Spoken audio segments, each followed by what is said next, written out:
Armando José Namis nos conversa sobre su libro Nagua bajo las olas. Armando, tú tocabas un punto y nos decías, fuera de cámara, y tienes toda la razón, que lo que acabas de relatar, ese despojo de dominicanos, de sus tierras y de su producción de maní, que significaba un comercio de 35 millones de pesos, estamos hablando de dólares de entonces, ¿verdad? Así es. Pues significó una hecatombe, ¿no? Aquello, ¿no? Así, quizás por ayudar, por un compromiso, un acuerdo político del tirano, del dictador con el dictador Franco, pues entonces ahí de nuevo queda impactado Nagua, ¿no? Sí. Terremoto, maremoto y entonces ahora ¿no? Así es. Cuéntanos un poquito más de esto.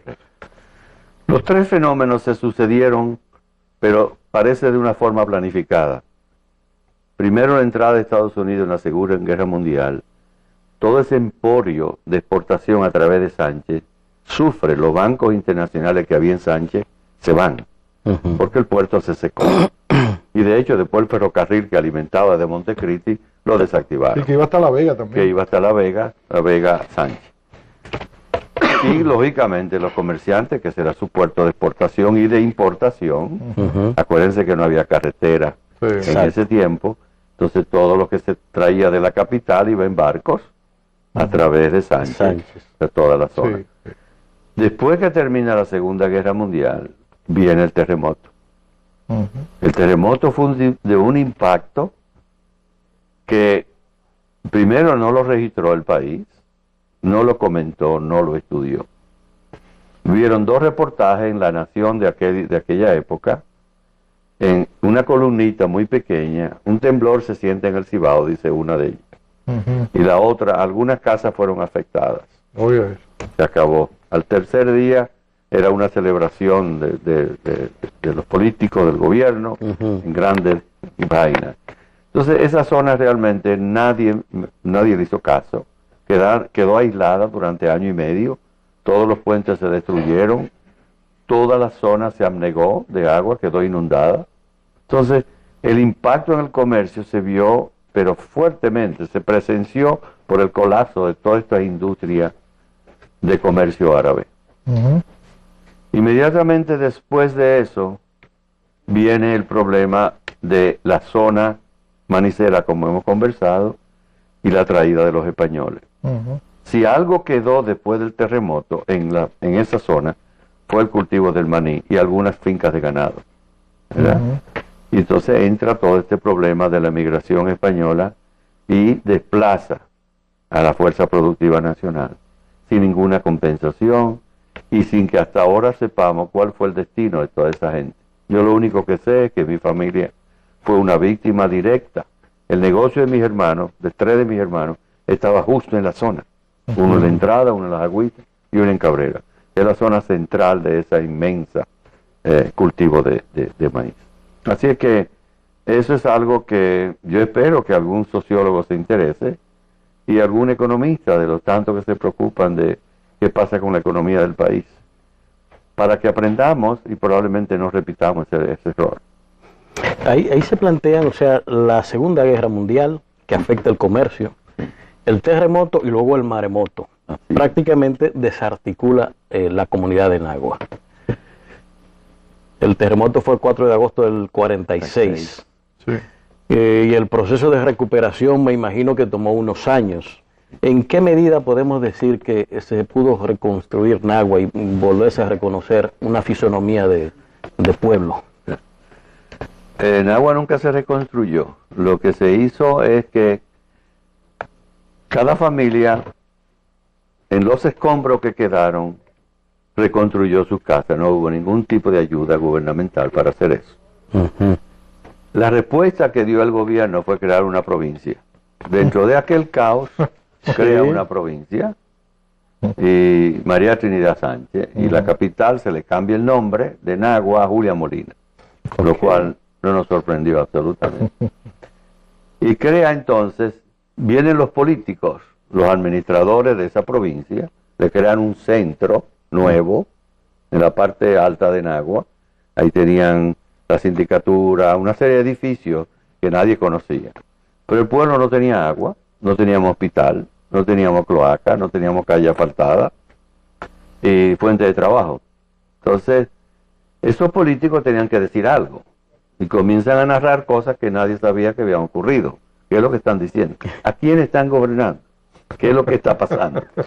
Interesante. Hacen una sucursal del Banco Agrícola, pero los créditos eran dirigidos a determinadas clientelas. No era crédito agrícola en que un campesino que tenía una parcelita y la pusiera como colateral para recibir un crédito iba a recibirlo.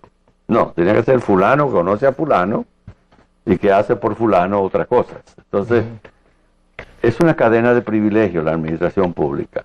Entonces, no es en beneficio de la comunidad. Entonces, el pueblo realmente no se recupera.